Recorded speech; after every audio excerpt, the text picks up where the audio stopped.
Hello everyone. Good morning. Kevin Chan here. 7:30 in the morning as usual. And today we're going to continue with the journey of talking about Path of Emperor and one of the very important concept in it, which is called the Heaven Mandate. Tin Meng Right, so I can see Peter Xia joined in today, and then we got Mano around, we got Pepper around, Guanbun around, Jeannie around. How are you guys all doing? Right, super busy. The month has been kicking already. The moving of the fire horse, you can see that a lot of things seems to be happening real fast right now. And in a blink of an eye, we are already approaching the Chinese New Year. Right? Don't know if traffic has been better or worse, right? Better or worse, right? So the other day I was stuck in traffic for like 2 hours for no particular reason. So I was thinking that it was my fault. Then after that, look at the social media, apparently entire KL was on a traffic standstill for 2 hours. The reason no one knows, so never mind, it's okay, I would say. Hello, sun shining, right? So yeah, feel moving very fast, right? Everything basically moving real fast. All right, so now back to today, right? Today we're gonna talk about a concept that has been invented or formalized, by the Chinese, right? So by the Chinese, which is called the Heaven Mandate. This is a very, very useful concept when it comes to leadership, right? So especially in China, right? So China, you guys know, right, is the almost like the only you want to say group of people. Right? The only ancient dynasty that survived until right now.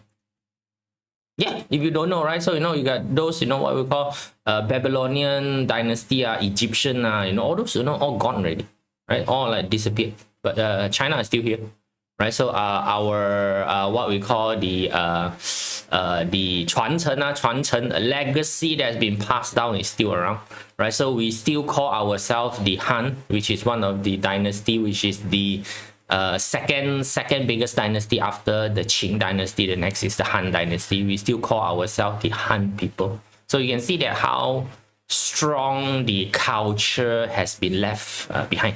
And most of our Chinese school, so if you don't know, most of our Chinese school is based on Confucius foundation, because Confucius was introduced into the empire as part of the what we call the imperial exam, right? So imperial exam, if you want to be officer last time to pass the imperial exam, most of the subject actually, right? 5 of the book, 4 of them is basically Confucius book. So you have to be able to study and know Confucius theory and everything before you can be appointed as a city official. Right, so we have a lot of this particular thing that is gone around, passing down legacy 传承 from one, and Heaven's Mandate happened to be one of them. So today we will be addressing this thing called Heaven Mandates, so that you all understand the entire general concept of Heaven's Mandate. So once you understand already, you will find that this is a very beautiful concept, right? It has its own circuit breaker inside. Right, hello, I can see Serena just joined in. Andy Soon, right? So how are you doing? Right, so Phil just joined in, right? So come, let me shrink myself down to the smaller version, right? So we just go into the normal, right? So as normal, I don't want to get in touch with me, whether you want to do a consult, you want to inquire for certain things, and there has been I don't know why, increase of dates being circulated on the internet for whatever reason. Right, if you find the date to be a bit funny and you want to just ask, feel free to ask. Okay, right. So then we always have the monthly newsletter for those of you who still like to read words. Okay, right. So I know a lot of people like to watch video. Right. So if you still like to read words, you can go and sign up for the newsletter. Right. So mostly right now it is covering either excursion related matter if I go on excursion. right? So if you go, explore, right? So I'm trying to find time to go out and explore, but right now a bit busy with certain stuff, right? So, and of course, all the monthly forecasts, right? So the forecast for March is already written, prepared already. It will be sent out. Right, so if you want the forecast, then please go and do so. Right, so and then there is of course always the community channel whereby everybody come together. Right, so we will share experience. If you got any question that you want community support, or you have an event, you want to benefit other people, feel free to go into the community channel and make your posting. Right, so don't be shy. All right, so come before we go into the heaven mandate itself. Right, so heaven mandate itself. This is a bit of a conceptualization that you need to do, right? So these are a bit of a vocabulary that's basically being used, right? So the entire idea of heaven mandate is even much more higher than the normal religion that This is even higher than religion, at least in this particular part of the storyline of the world, right? So this is even higher than your Taoism. This is definitely higher than your Confucianism. This is definitely higher than your Buddhism, right? So it is believed that there is a Tian Tao. Tian Tao is the direct translation, is heaven path. So which means that the universe, whatever that is around us, is set on a natural path. Now, Tian Tao is not something that, now a lot of religion, they like to say that they have a God, and the God created the universe. In this particular scenario, the universe is not created by any being. The universe is just an existence of energy, very close to the Big Bang theory, right? So it's the existence of energy. So the universe has a certain path that it is going. So the universe has a plan, but the plan is not controlled by anybody.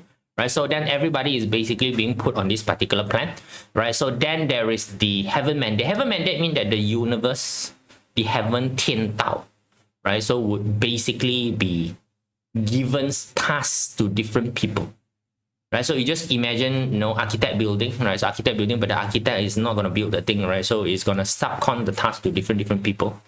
Right, different people. So you're in charge of making the door. You're in charge of making the tiles for the what we call toilet. Right, so that fellow is in charge of putting up the roof. So actually, everybody has a heaven mandate. Everybody have a heaven mandate itself. Right, so which means that in this particular universe heaven path, we all have our role, which is very consistent with a lot of religious belief. Right, so very consistent with it. So which means that there's a purpose for us to send over to this particular planet, to do certain things. And when things are not going according to heaven path, right? So which means that when the plan suddenly veer off heaven path, what it does is that it will send in Tian Qian. Tian Qian is called heaven wrath. Heaven wrath, so yeah, translation only, right? Probably the correct wording isn't heaven wrath, heaven whatever it is. It will destroy everything and restart. Then he said, the fella destroy everything and restart. No, because you need to know, heaven path is ever existing. It doesn't, time has no bearing on heaven path. So which means that if you destroy certain thing, even if the thing has progressed like 1,000 years, if you destroy it, restart, right? It's nothing to heaven path, because heaven path is forever existing. So there is a plan that's forever existing. Then there is a scheme of a mechanism of basically assigning tasks to different people. And if this particular plan doesn't work out, or it veer off for some reason, everybody is not what we call cooperating with each other to play the game. What they do is that they hit the reset button. Everything basically go to hell, and the entire process restart again. Right, so they will play this game until this particular game succeeds. So what is success in this particular thing, no one knows. Just put it in a way. Right, so that these are general conceptualization for you to know first. This thing is part of a belief system. You want to call belief system, can, you want to call religion, can, because it doesn't look like a religion. Right, religion always you have a central figure.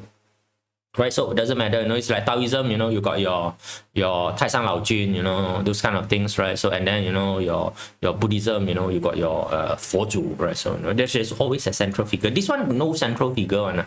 It seems to be a machine that has been, somebody has turned it on, and then it just keep on going.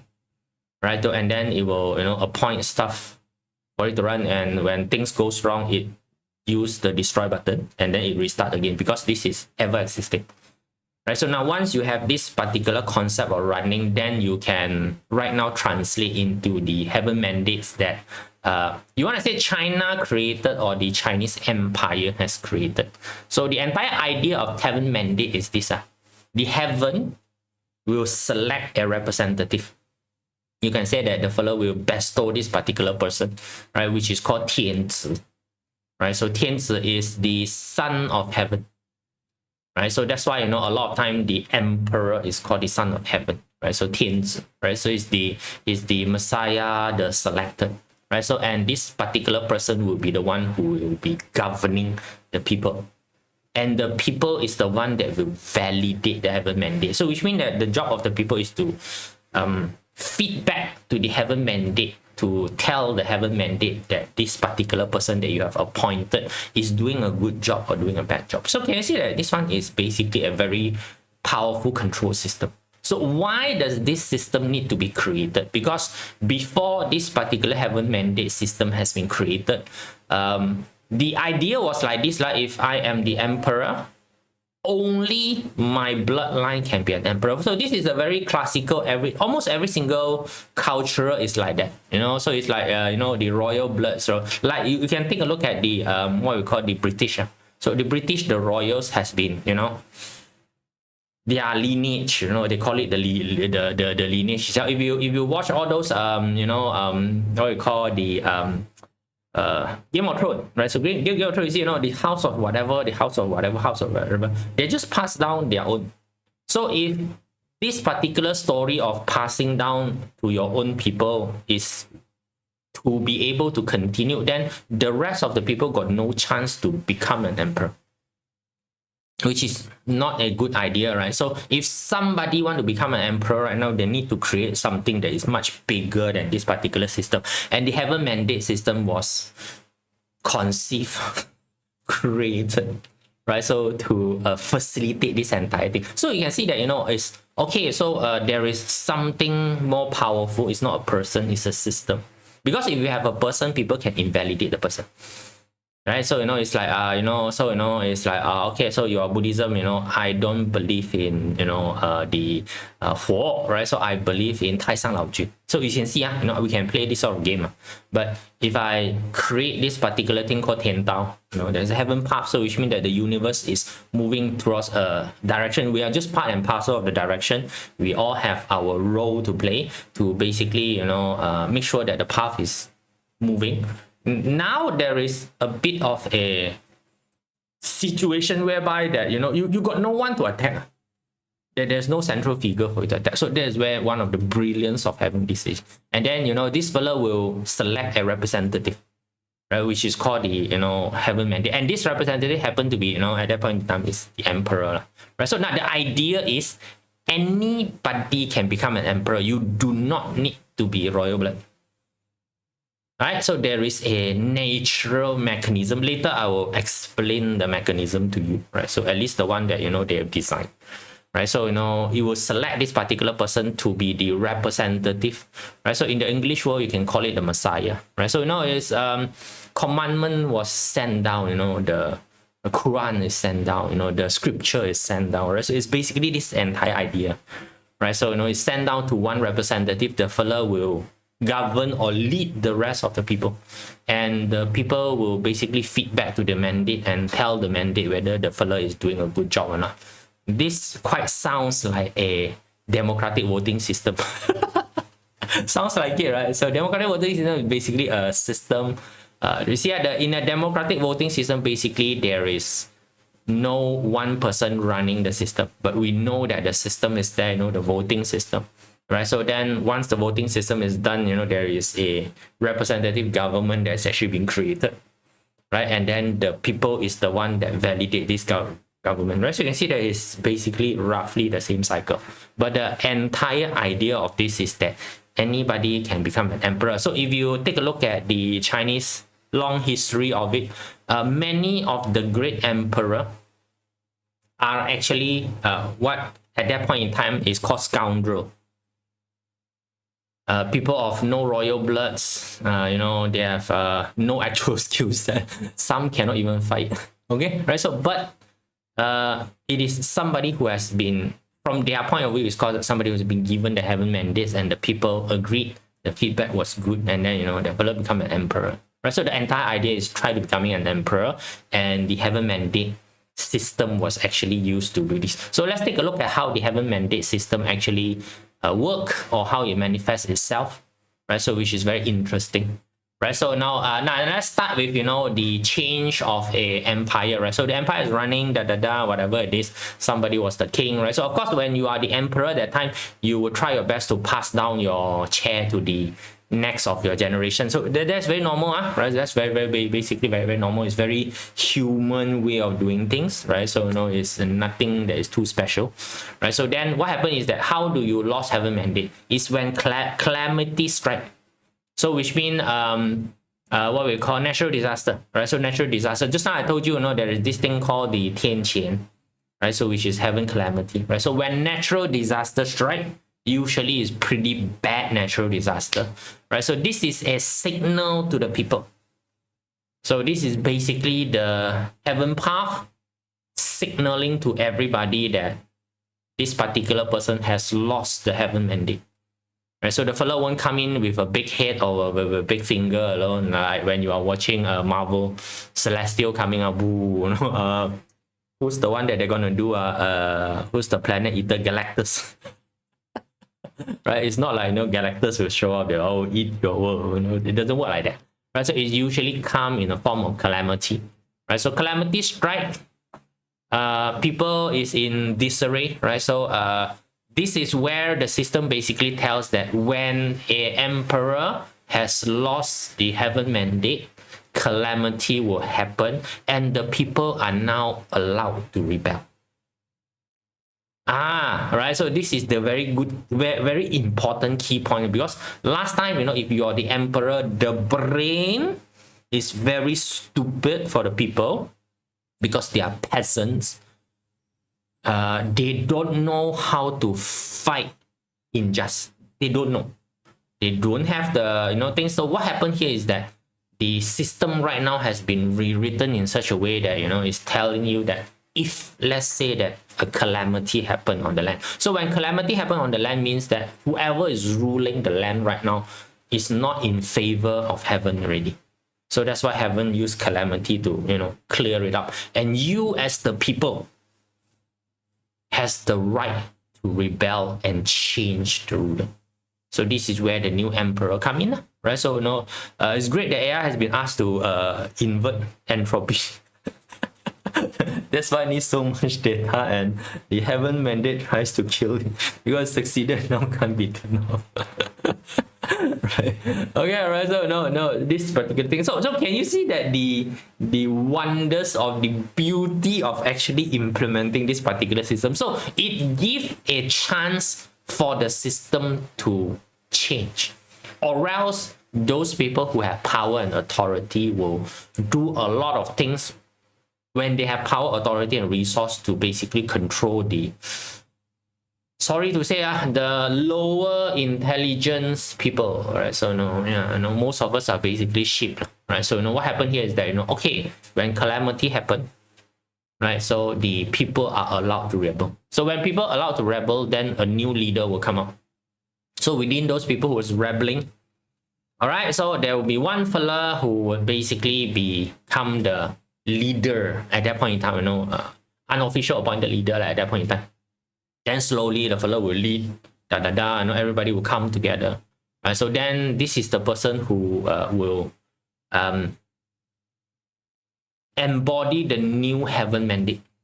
Right, so right, so which means that there's always somebody fall down, somebody else will be appointed, right? So there is a process. So this particular process is validated by prosperity, which is also a magnificent way of doing this, right? So that's why the renewal, re-establishment of heaven mandate, the Feng Shan ritual, right? So which is the ritual that a lot of the emperor went to Taisan to do, can only be done when they have proven that they can bring prosperity to the land. They're very interesting, right? So not very interesting, right? So you can bring prosperity to the land, then you can basically go there and renew the heaven contract. So the renewal of heaven contract process is actually not very difficult. So if you take a look at it, it's basically just going up to the mountain. Short version, right? So the entire traveling 100 kilometer with your entourage, then you need to, technically the emperor need to climb the mountain, and every don't know how many distance the fella will come down from his whatever carriage, then perform the ritual, kneeling down, yada yada. It's an elaborate process going on, right? So when it reached the top, right, so feng is basically where is what we call ceiling, right? So the feng is a ceiling process. So you will go up there, the fellow will start to, you want to say read, you want to set manifest, you want to set whatever it is, right? Basically it's a reporting session to tell heaven, hey heaven, right? So now you send this particular signal to me that that fella has lost the mandate. Right now I'm the one who basically pick up the pieces, and these are my contribution, these are the good stuff that I've done, so chart, and then it will tell heaven that coming, I would wish that you would be able to assist me in this. So it starts off with what I have contributed, then it goes on to what assistance do I need. It's just that simple only, the entire heaven mandate. So when this one is done, then this thing will be sealed. So if lightning didn't strike the emperor,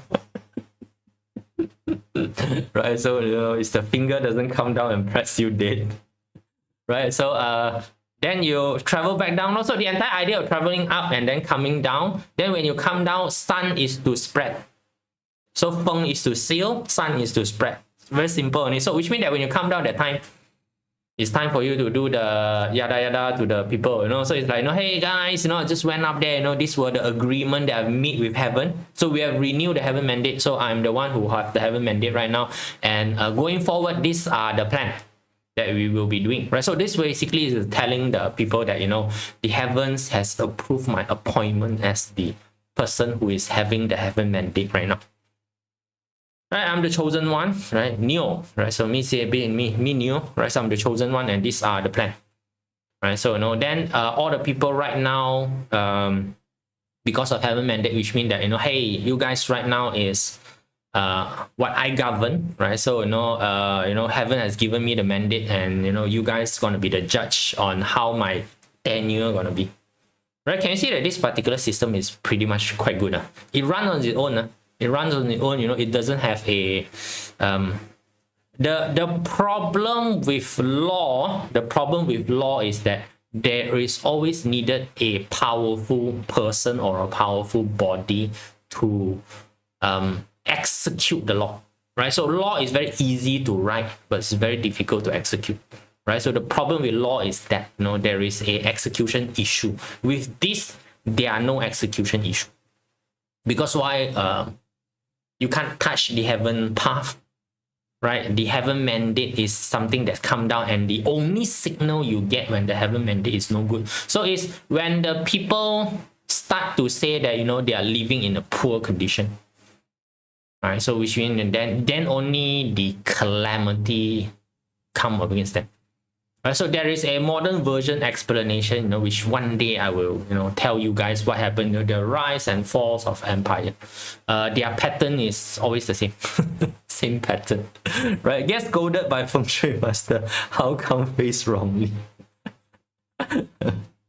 Right. Okay, right. So basically, this is the entire what we call the entire workflow of the heaven mandate. The entire workflow of the heaven mandate. So this is again, this is basically created to answer a lot of the question that's happening, especially one very heavy question: why does calamity happen on the land, and why it happened, at this particular time? Right, so in the olden day, because they cannot explain a lot of the stuff that is happening, so they need something to anchor the mind. This is how your mind works, right? So your mind actually do not work very well with what we call unsure condition. right? So when the condition become unsure, your mind become very restless, right? Your mind always want to be sure. Your mind always want to be simple, right? So that's when, you know, let's say that certain trauma happened to a person, so the person cannot process, right? So the person cannot process. What happened is that your mind will create a bubble to block out the trauma, blanco the trauma. Your mind has that particular ability. So that's why, you know, traumatic people usually have repressed, suppressed memory. Right, makes sense, huh? Right? So that's basically how you're right. So that's why, you know, sometimes, you know, when this calamity happen on the land, now calamity, whether it is a drought, whether it's a flood, whether it's famine, whether it's you know, your blaze, you know, whatever it is, right? Whatever it is, they can't explain, right? So one day somebody come up with this particular system is telling you that when this sort of calamity hit the land, massive, you know, it's massive amount happening, massive happening in the land, which means that whoever that has the heaven mandate before this, the heaven mandate has been withdrawn already. It's time for a new person to go in. So this allowed normal people the fair chance of becoming a ruler, becoming an emperor. So as long as this particular person is doing just, so which means that as long as this particular family is doing just, this particular family is doing the right thing, there shall be no calamity in the land. Right? So because the first rule is that you need to bring prosperity to the land.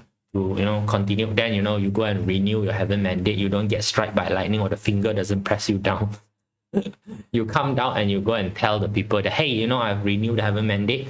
Boss upstairs, awesome, good with what I have done, and, you know, these are the path forward that we're going to go through, and, you know, you guys, you know, are going to be part and parcel of the contribution. So right now, you know, we are all work together to basically, you know, fulfill the heaven path of each and every one of us, you know, everybody's 10,000.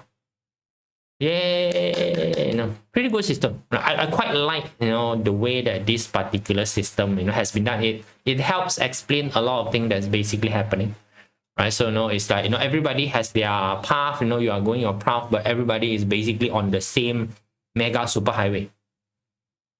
So if too many people do things that is not within this particular path, it will basically be destroyed. Right now, probably the dinosaur did something wrong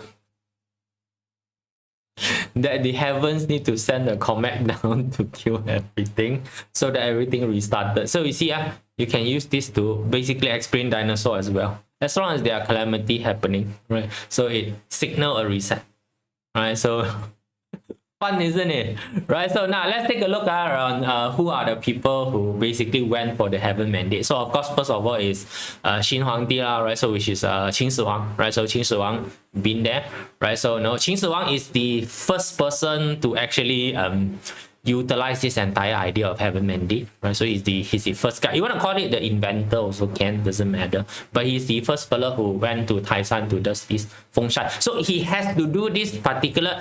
When the time that he's doing this particular thing is that he understand he cannot control all the people.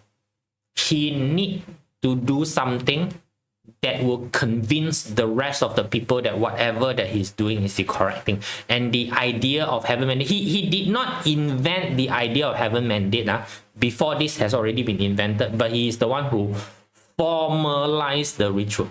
He's the one who formalized the ritual, which means that he's the one who, you know, make the advertising, right? Ding ding dong dong, you know, everybody go there, go up there, right? So because he did a good thing, which is, you know, unifying the entire China at that point in time, right? So China size basically grew bigger, right? So last time it's just basically the Xi'an.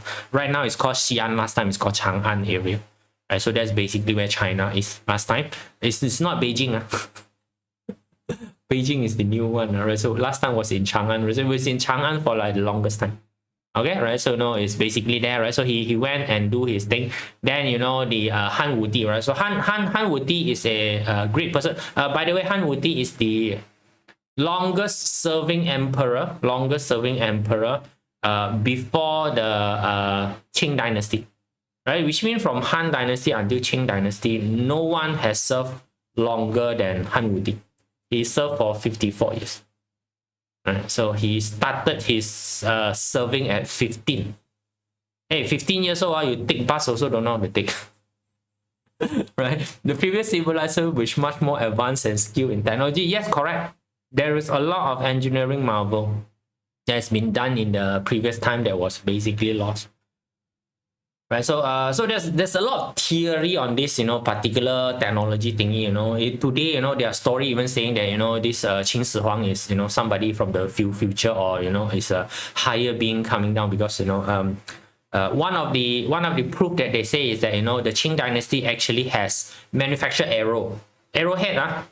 They have managed to dig out many arrowhead which is factory manufactured.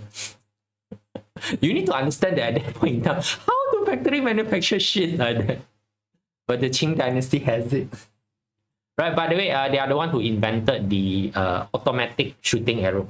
Right, the auto-loading arrow itself. The Qin Shi Huang, their arrow fleet is actually one of the strongest. So that's why they can take over places very fast. Because before they go in, they shoot arrow. Many people die. Okay, right. Last time don't have iron shield. Everybody is using wooden shield, which doesn't really work very well with arrow and stuff like that. But anyway, back to this Han Wuti, right? So which is the person who managed to go there. So he's the one who materialized Silk Road, right? So Silk Road was basically this particular person. So he is the one who is attributed with being able to connect with the Western world, right? So before this, Western world doesn't know China, China doesn't know Western world. Okay, right? So then after this, the trade route was created, right? So then, of course, you have your Tang dynasty is, Tang dynasty is the most successful dynasty in all of this. They are the greatest, right? So, and then, inside here have to mention that, you got this, Tang Gaozong's, at that point in time when Tang Gaozong was the, what we call the emperor, she was a consort. Very lowly consort, and then she eventually rise to become your Wu Zetian. Right, so the only one and only lady emperor in China. Right, so you talk about period 9, you talk about whatever, she has already done it long time ago. Right, so Emperor Wu Zetian, she also is one of the emperor that went up and does this fengshan, right? So, and then you got your Song Zhenzong, which is from the Song dynasty, right? So Song dynasty is one of the most prosperous dynasty ever, right? Tang dynasty were one of the greatest. Song dynasty actually have it easier. Song dynasty is one of the easiest one. No fighting, no war, no nothing, and they they destroy themselves through their own networking. Right, so and then there is the Qing dynasty, right? So the last dynasty ever, that's basically Qing dynasty. Kangxi went up there multiple times, right? Went basically up there, right? So Qing dynasty, by the way, usually you will remember Empress Dowager, right? So Qie Tai Hao, right? You remember that for that. So can you see that all the great empire, all the great dynasty, all right, has went up to Taishan to do this heaven mandate renewal process together with them. So which means that they have done their greatness, they have done their report card, then they went up and submitted their report card, and then they put down their wish. The important part is put down their wish, right? So this particular place is whereby I tell you that you want something to happen, right? You actually have to do stuff first. It's not the other way around. Too many people, right? They all waste too much time on, sorry to say, manifesting or making wishes, whereas they have not done anything yet. When you have not done anything yet, which means that you do not have any track record, you yourself have never done anything, it's very difficult for heaven, God, or anything else to basically help you. You have to have done something first. Right? So which means that you need to go there and does a report card, tell people that, these are stuff that I have contributed, these are stuff that I've done, right? And these are the things that I may need assistance from you. That is what the heaven mandate process is supposed to be, Right? So no, whether it does it need to be done in this particular place, that particular, but never mind lah. Taisan seems to be a place that's very popular for all the emperor to do. Now me, very simple human being. If there's enough people who's doing it, and these are great people with great wisdom that's beyond me, that they are doing it in this particular magical place that we have access to right now, which is a great thing. May as well, go there and have a shot at it, and at the same time, have some fun. Have some fun for some holiday. Right? Hokkien was widely spoken dialect during the Tang Dynasty. This one, no idea, because I'm not a language expert. And by the way, right, all this dynasty, the spoken language is all different one. There's no such thing as Mandarin. Right, just tell you first, there is no such thing as Mandarin. Last time what get unified is writing, not talking, writing. Writing system was unified during the Qin Shi Huang time, and it was formalized during the Han Dynasty. Han Dynasty is the one that made the culture, make the everything, into something that you want. So you can say that the Han Dynasty is the Apple of today. Yeah, it created that particular entire culture of Apple. Right, so it created this entire culture of Han. So that's why up until today, we are all addressing ourselves as Han people.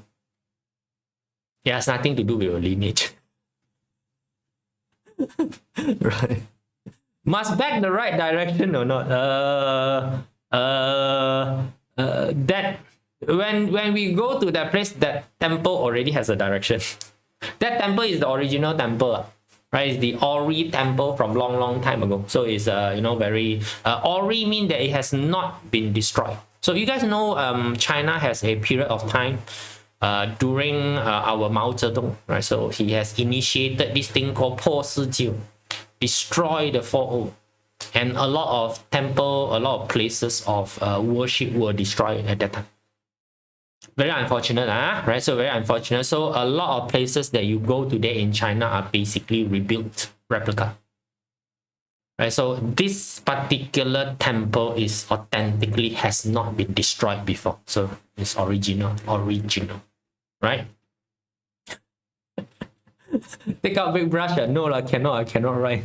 Right, so I'm talking about this particular trip that I have curated for all of you. For those of you who would wish to go to China, and now to me this is an educational trip, right? So this is not a spiritual trip. A lot of people has been asking, it's like, I don't believe in this sort of spiritual stuff. As I was telling the fellow, right, I also don't believe in spiritual stuff. I also don't do spiritual stuff. I only do educational stuff. Right, so what am I trying to educate to people is the landform of feng shui. That is very important because that forms the basis of whatever analysis that you are doing. Landform of feng shui.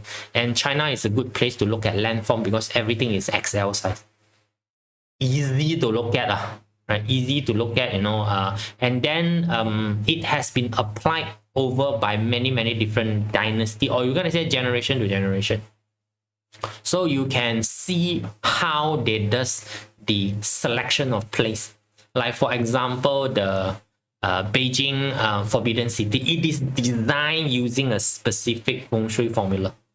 Right, so for those of you who have never seen feng shui formula design before, Forbidden City is a good place to take a look. So I will explain to you the entire designing of the feng shui formula.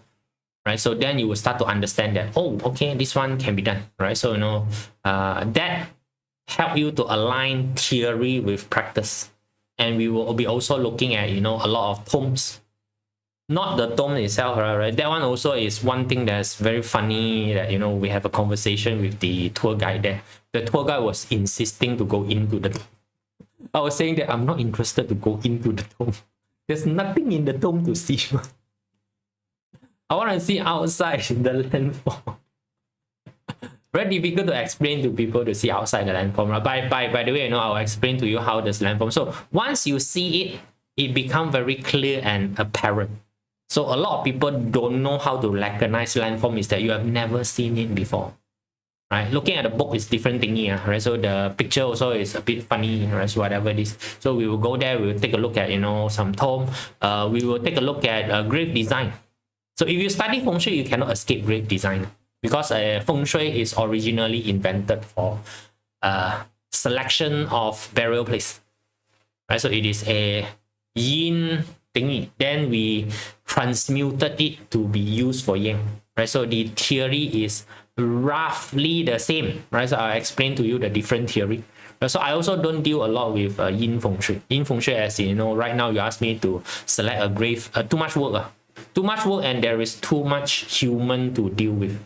Selecting the grave very easy, you know, aligning the grave very easy. Dealing with crying relative, nah, that's not something that I want to deal with. Okay, right? So now we're gonna take a look at that. So we're gonna take a look at, you know, of course, the Ming Emperor tomb, and that's one very normal, right? So then we're gonna look at Confucius tomb, a very different design for very different purpose. Right? So I explain to you, you know, how does the design work. If you have enough relative to bury it, you know, maybe you can bury it in the same design.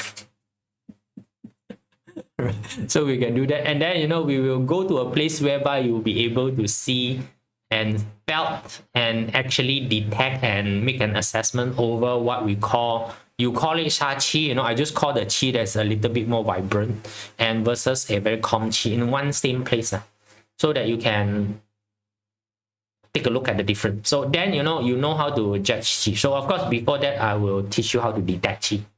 And so it's a not very difficult process, right? So, you know, we're gonna take a look at all of this in a span of 9 days in China, right? So 30th August is when we go in, then, you know, 7th is when we basically come out, right? So we'll be staying on Ritz-Carlton when we are in Beijing, right? So which is a very reputable, right? So and also those of you who want to buy stuff from Taobao, I will try to teach you how to buy stuff from Taobao and send it to Beijing, Ritz-Carlton. A small little sidebar for you, all right? So this is the program, right? This is the program. So we'll be traveling around what we call Sangersen, 3 state, you want to call it, right? So you know, we'll be traveling around. There is gonna be, of course, there's gonna be a lot of food. I'm trying to not to repeat any of the food. So right now, still talking a little bit with them. You know, we will eat a lot of weird stuff. Like, for example, Confucius got Confucius feast. Yeah, right? Confucius got Confucius feast. We'll go and try Confucius food. Don't put too much expectation. Confucius is a very poor fella. I will also tell you Confucius story. Okay, right? So this is the trip, right? So you guys wanna sign up, you know, please feel free to scan the thing, or you can click on the link, which I will provide inside the description, right? So it is there, right? So that's it. That's the end of basically today's, right? So Heaven Mandate, right? So this is where, you know, we will be able to take a look, right? So it's a great concept. You know, I like how Chinese bring things out, right? So, and doing all these what we call excursion is one of the way for me to reconnect back to my root as a Chinese. So you guys know, if you guys don't know, this is a banana that cannot read Chinese, cannot write Chinese. There's nothing much that is very Chinese about me. So I grew up in a very Malay community. Right, so I grew up in a Malay kampong, by the way, right? So my Malay is actually much more better than my English. All right, so that's the regular situation for me. So I'm proud that, you know, I have a lineage or heritage in China, right? So, and this is part of the you know, for myself is part of the study for me to get back to my root. So I don't know, a lot of people have different way of going back to the root. I find this to be a very soulful stuff for me to, you know, re-understand how Chinese work, and they do have very, very strong historical drive. And since I study feng shui, study bazi, all these kind of things, right, it jives very well together to go back to the original place, and of course to understand how they come out with all these things. It's amazing how they is able to see, right? So once there also, I'll explain to you that, you know, under normal circumstances back then, how the hell did you travel to this particular place and to be able to spatially map out the entire development, right? So entire Ming Tomb is like 70 over kilometers square feet. No road, no car, no transportation. and it's full of forests and stuff like that. How the hell did the old guy does that? Right, so very profound to me. It's very profound. So to be able to go there and see it on my own is a great experience, right? So I would like some of you to come and join me for this particular journey and experience, right? So by the way, March, which is next month, I will be going to Xi'an. Yeah, and I have to go to Xi'an, aka Chang'an, right? So then we will take a look at the Chang'an area. So hopefully there is enough content for me to design another one which is for Chang'an. Right, so I need to go there to take a look at what is around first. But again, the entire idea is that too many things has been destroyed already. So I need to go there and take a look whether the landform still makes sense or not. Some places you go there, the landform all gone already. Can't see anything. No shit to see. When you don't have anything to see, right, I will tell you, you just go for a normal tour. No need to follow me. Right, so that's the thing. Right, so Sifu have found your Chinese root family lineage and put your name on the board. No, I won't do that.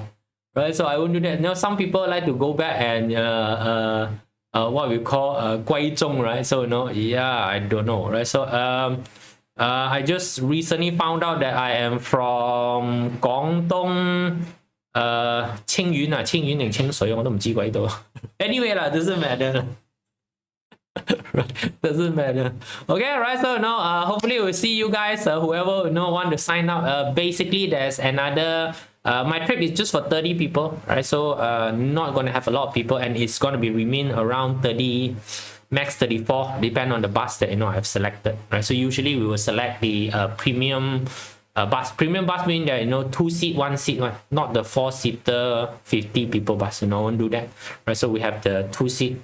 So that one usually is between 28 to 34 people, right? So then I need to minus out the Malaysia tour guide and also the China tour guide, right? So that two have to come, no choice, right? So then probably I got about 30 space. So right now there's about 10 more left for those of you who want to sign up. So I will officially close off all the sign up by May, right? So you guys got by May to decide whether to come or not. So by May I will be paying all the necessary payment to them. Then day after won't be able to give you any what we call refund. Just tell you first, right? So I'm not collecting any deposit, I'm not doing that.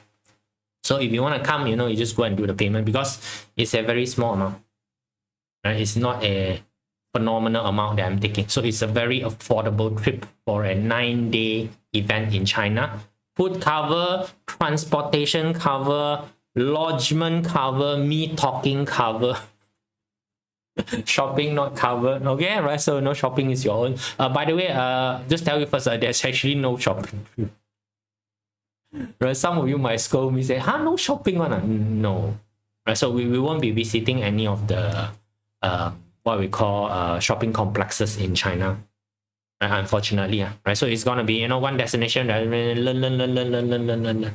Or the destination is just basically learning. I will give ample time on every single destination for you guys to do the learning, explaining, and more importantly, take photo.